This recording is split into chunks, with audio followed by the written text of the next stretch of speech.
Chapitre 1. Le rôdeur. Connaissez-vous réellement l'histoire de Cliff? Elle n'est pas celle que vous croyez, du moins pas dans la réalité. À première vue, il n'est qu'un homme ordinaire, un visage parmi tant d'autres. Le jour, il est soit à la taverne, soit en train de chasser dans les forêts autour d'Odek, au nord de Palune. Discret, presque effacé, il mène une vie simple, comme n'importe quel habitant du village.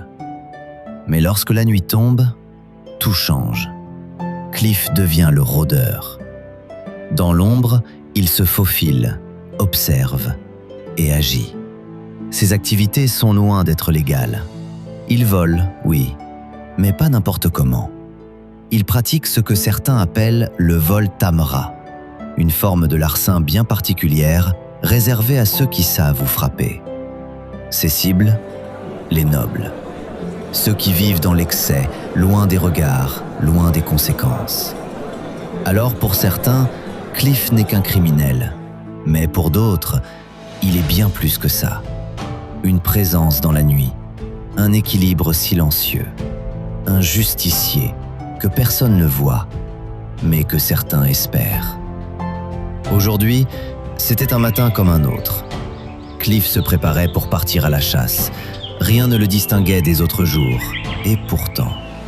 Ce matin-là, il décida de s'aventurer un peu plus loin que d'habitude, au-delà des sentiers qu'il connaissait. Seulement quelques mètres de plus, dans les bois rétifs.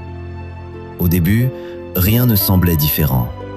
Puis, quelque chose changea. L'atmosphère se fit plus lourde, l'air plus difficile à respirer. Le silence, trop présent. Et à mesure qu'il avançait, la forêt semblait se refermer sur lui. Chaque pas l'enfonçait un peu plus dans une présence invisible, une oppression sourde, presque vivante. Dans les bois rétifs, on ne s'égare pas, on est appelé. Sur le chemin, Cliff commença à remarquer des choses étranges. Des totems de pierre dressés entre les racines et les rochers, anciens, gravés de runes qu'il ne reconnaissait pas. Et pourtant, sans comprendre pourquoi, Cliff continuait d'avancer, toujours plus loin. Puis, il s'arrêta. Là, au creux d'un immense arbre noueux, une forme brisait l'ordre naturel des choses. Une porte, simple, presque banale, et pourtant totalement déplacée ici. Alors, malgré le doute, malgré cette étrange tension dans l'air, Cliff s'approcha. Sa main se posa lentement sur le bois. Un souffle. Puis, il décida de franchir le seuil. La porte l'avait conduit dans un repère souterrain, un lieu dissimulé, enfoui sous les racines de la forêt. Sans un bruit, il se mit à avancer. Quelque chose attira son regard. Un coffre. Cliff s'en approcha lentement. Il hésita un instant, puis avec précaution, il souleva le couvercle. À l'intérieur, reposait une bague. Magnifique. Son éclat semblait irréel, comme si elle n'appartenait pas à ce monde. Et pourtant, elle était là. Cliff se releva lentement. Il resta immobile quelques secondes, réfléchissant. Qu'était-ce au juste? Était-ce un trésor abandonné ou un piège soigneusement dissimulé? Et si cet objet n'était que source de problèmes, de ceux qu'on ne peut plus fuir une fois qu'on les touche? Les questions s'enchaînaient, sans réponse. Mais une chose était certaine, cette bague n'était pas là par hasard. Il saisit le cordon auquel elle était suspendue et la souleva lentement, juste assez pour l'observer de plus près. Mais Cliff n'était pas qu'un homme curieux, c'était un rôdeur.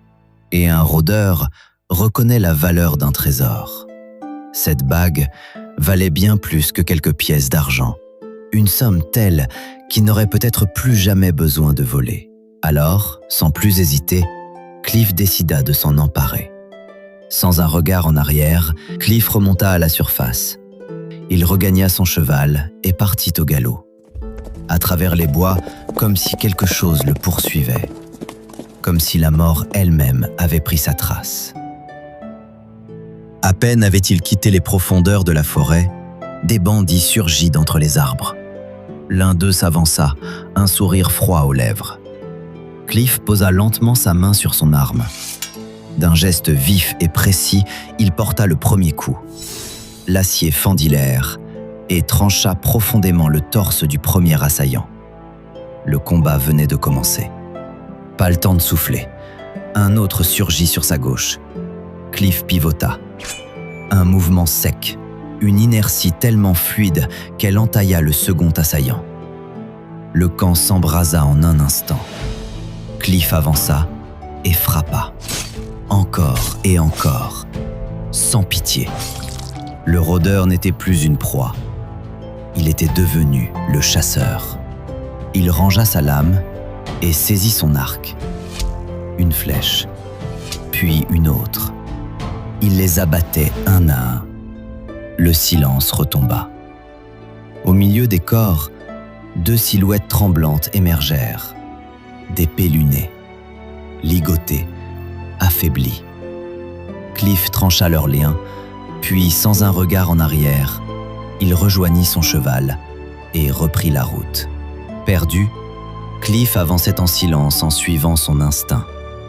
Malgré les forêts du Grand Nord, le rôdeur poursuivit sa route, sans savoir que ce voyage ne faisait que commencer.